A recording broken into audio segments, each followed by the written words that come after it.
Alors bonjour, je suis révolutionnaire de la Côte d'Ivoire, révolutionnaire et fière maintenant.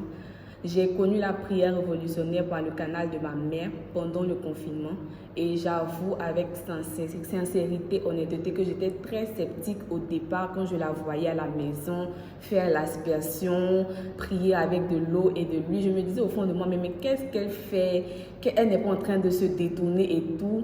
Et par la grâce de Dieu, on a pu, moi et mes frères, prendre contact, se rapprocher, suivre les enseignements pas à pas avec elle. Et le Seigneur nous a touchés, nous a convaincus. On a eu même des témoignages de famille. Et moi, personnellement, j'avais un souci de manger dans les rêves.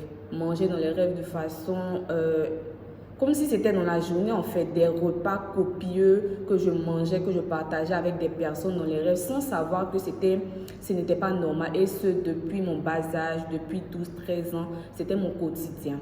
Et par la grâce de Dieu, étant dans le groupe de la famille révolutionnaire, le groupe 10 plus précisément, on a reçu le témoignage d'un frère qui avait le même souci et qui a commencé par faire la prière de finir les repas nocturnes. Prière des sentinelles, le titre est fini, les repas nocturnes.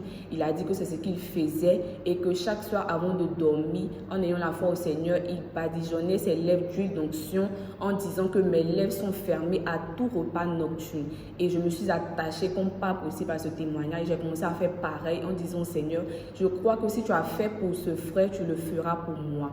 Et sans même m'en rendre compte, j'ai arrêté totalement de manger dans les rêves, ça s'est terminé. Et même je voyais des personnes manger, c'est-à-dire que je crois que ce sont ces personnes-là eux-mêmes qui mangeaient leur propre chair en fait, parce que moi j'assistais mais je ne mangeais plus dans les rêves et je veux rendre gloire au Seigneur parce que je sais qu'il m'a délivré de quelque chose de grand et je bénis son nom.